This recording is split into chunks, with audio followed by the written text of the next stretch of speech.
같은 공간에서 같은 시간을 함께 보내는 사람들은 다 똑같은 일상을 보낼까요?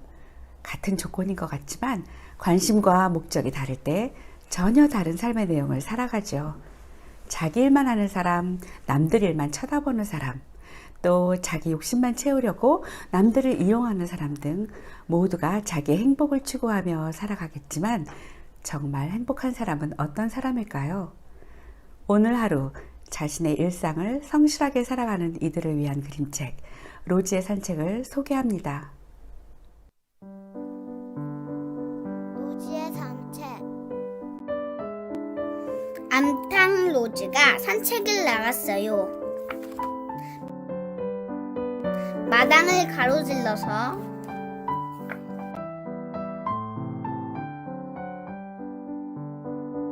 연못을 빙 돌아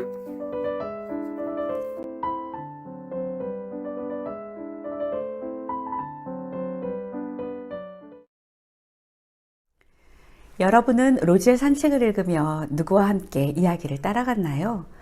로지와 함께 산책을 했나요? 아니면 여우의 실패담을 따라갔나요? 혹시 농장과 마을 한켠에서 이 모습을 아슬아슬하게 지켜보진 않았나요?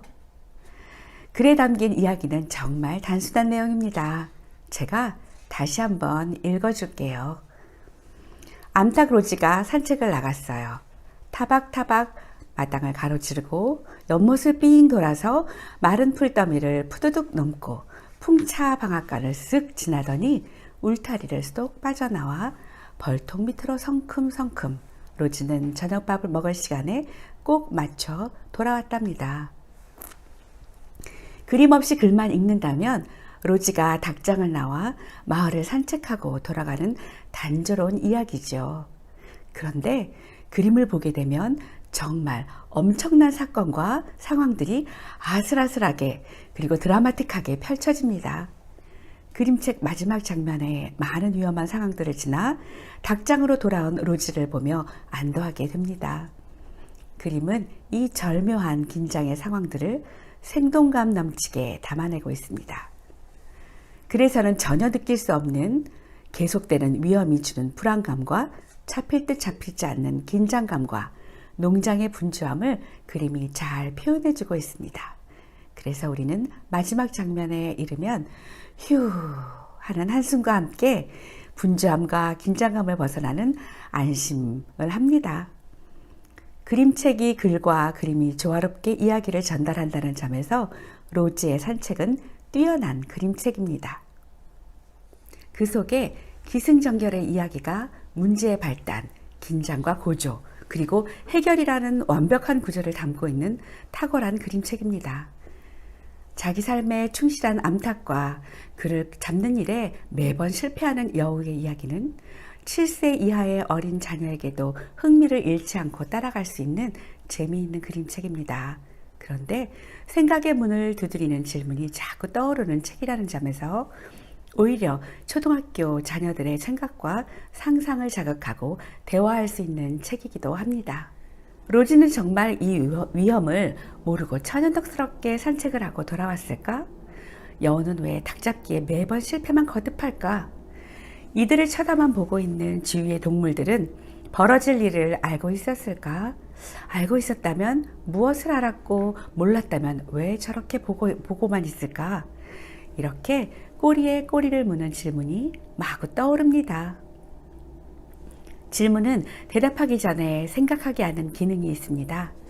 답을 찾는 질문도 있지만 자신만의 답을 만들어가는 질문은 상상의 세계를 확장시키는 좋은 질문이죠. 좋은 질문은 좋은 생각을 하게 하고 좋은 이야기를 만들게 합니다. 자녀와 질문하고 생각하고 자신만의 이야기를 만들어가며 작가적 상상력을 키우고 글을 써보아도 좋을 것 같습니다. 제가 여우를 중심으로 이야기를 다시 구성해 볼게요. 배고픈 여우는 오늘도 닭장 밑에 숨어 있어요. 어제는 실패했지만 오늘은 꼭 잡고야 말 거라고 다짐을 한 여우는 눈을 동그랗게 뜨고 암탉이 닭장 밖으로 나오기를 기다렸답니다. 드디어 느긋하게 걸어가는 암탉을 뒤쫓아갔어요. 암탉은 여우가 따라오는 것을 모르는 듯 여유롭게 따뜻한 햇볕을 즐기며 걷고 있었거든요. 여우는 암탉을 향해 온몸을 날려 덮쳤습니다. 그런데 이게 뭔가요? 마당에 놓인 내기를 밟는 바람에 내기자루에 부딪히고 말았답니다. 여우는 정신을 차리고 다시 암탉을 따라 잡았어요. 다행히 암탉은 전혀 눈치를 채지 못한 듯 느긋하게 걸어갔어요. 여우는 가까이 다가가 암탉을 잡으려고 달려들었습니다. 저런, 암탉이 연못에 돌아가는 바람에 여우는 도리어 연못에 빠지고 말았어요. 암탉은 이런 여우의 공격을 아는지 모르는지 태연하게 걸어가고 있었어요. 그 다음은 여러분이 자녀와 함께 그림 읽기로 써내려가 보세요. 이렇게 여우를 따라가며 이야기를 읽는 것도 참 재미있겠죠. 아마 읽을 때마다 다른 이야기가 나오고 관찰력과 창의력이 뿜뿜 솟아날 거예요. 어린 친구들이 어떻게 이야기를 풀어갈지 저도 너무 궁금합니다. 여우의 하루는 어떤가요? 자기 시간을 자기가 정한 대로 충실히 살아가는 로지와 다르게 여우는 암탉 잡기를 한다면서 산만하고 부주의하고 덤벙대고 결국 곤경에 처하지요. 여우는 매 장면마다 가장 분주하고 많은 일을 하고 독자의 시선을 온통 사로잡으며 재미를 주는 듯 같지만 정작 작가는 그의 이름도 지어주지 않고 의미 없는 어떤 존재로 취급하고 있습니다. 남을 쫓아다니며 괴롭히고 못살게 굴고 시끄럽게 하는 사람이 주목받고 힘이 세 보이지만 정말 힘이 센 사람은 매일 지금 자신이 해야 할 일에 성실한 자라는 것을 작가가 전하고 있습니다. 하나 더 생각해 볼까요? 매일 같은 일상을 반복해서 살아가는 일은 로지에게만 있는 일이 아닐 거예요.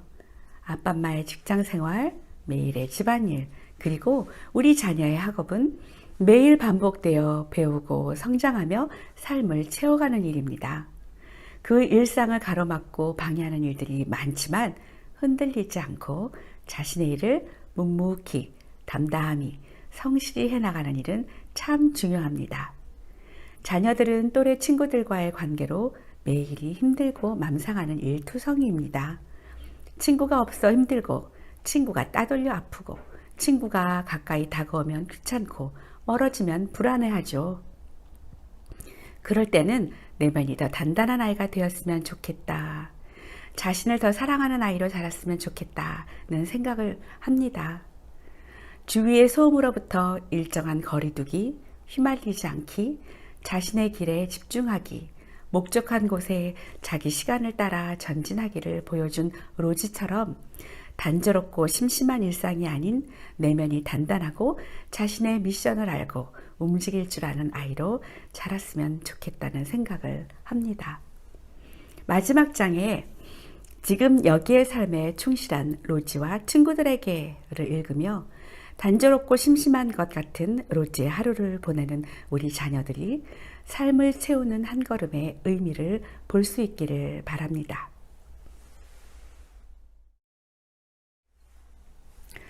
로지의 산책은 저에게도 많은 생각을 하게 한 책입니다. 산책하는 로지의 모습이 아주 인상적이죠. 로지의 산책하는 모습은 고개를 약 30도 각도로 들고 아마도 일정한 보폭과 자세로 걸었을 것 같아요. 그리고 주위에서 무슨 소란이 일어나든 상관치 않고 자기가 해야 될 일을 흔들림 없이 하는 모습을 일관성 있게 표현하고 있습니다. 아마 로지는 매일 같은 시간, 같은 코스로 산책을 했을 것 같고 동행도 없이 혼자 나선 것을 보면 몸에 배인 일상의 모습일 수도 있겠다는 생각을 해봅니다. 로지는 당당하고 도도해 보입니다. 우아한 걸음으로 주위 시선에 눈치 보지 않고 시끄러운 상황에 흔들리지 않고 걸어가는 자기 주도적인 생활인 임에 틀림없습니다. 여기서 생각의 뿌리로 한 걸음 더 가보죠. 로지는 자신을 따라오는 여우의 존재를 몰랐을까요? 그렇다면 여우의 존재를 모르니 두려움 없이 어린아이처럼 평화로운 산책을 했겠지요. 그런 로지는 단순히 운이 좋은 암탉일 수도 있지만 모든 위험으로부터 눈에 보이지 않는 존재가 그를 보호해 주었다고 말할 수 있죠. 로지가 여우의 존재를 알았다면 어떻게 평화로운 모습을 유지하며 끝까지 산책을 마칠 수 있었을까요? 위험을 피할 수 있도록 산책의 코스를 정하고 정교한 장치들로 자신을 보호할 수 있는 완벽한 계획을 했던 걸까요? 아니라면 여우의 존재를 알았어도 여우가 자신을 해칠 수 없다는 자신감은 어디서 온 걸까요? 자신은 안전할 거라는 믿을 만한 근거가 있지 않고서는 절대 보여줄 수 없는 평화로운 모습이죠.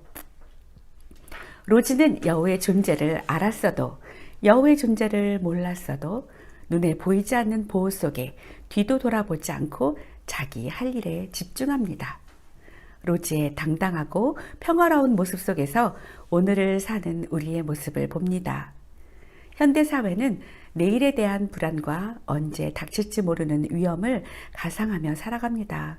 그 불확실한 미래를 예비하는데 많은 시간과 물질을 쓰지만 그 불안은 사라지지 않지요. 하나님은 당신의 자녀들을 보호하시고 지키신다고 말씀하십니다. 시편 91편에 가장 높으신 분의 보호를 받으며 사는 너는 전능하신 분의 그늘 아래 머무를 것이다 라는 말씀이 있습니다. 하나님의 보호를 받는 것은 그분의 그늘, 가장 안전한 그분의 곁에 있으므로 불안과 두려워할 필요가 없다는 것입니다. 우리의 지나온 날들을 돌아보면 내가 알고 피해간 위험과 모르고 지나왔던 위험들이 많이 있었습니다. 대단한 일이 일어날 때만 기적이 아니라 평화로운 한날을 보내는 것이 기적입니다. 바로 오늘 전능자의 그늘 아래에 머물며 자기에게 주어진 일을 따라 사는 자에게 은혜와 평화가 있음을 약속하십니다. 우리의 인생 여정이, 우리 자녀의 성장 과정이 이 평화의 약속 아래 있음을 기억합니다. 이 평화를 누리는 자, 당당하게, 도도하게 시선을 주께 고정하고 걸어가는 모습을 마음에 담는 시간이었습니다. 그럼 다음에 또 만나겠습니다.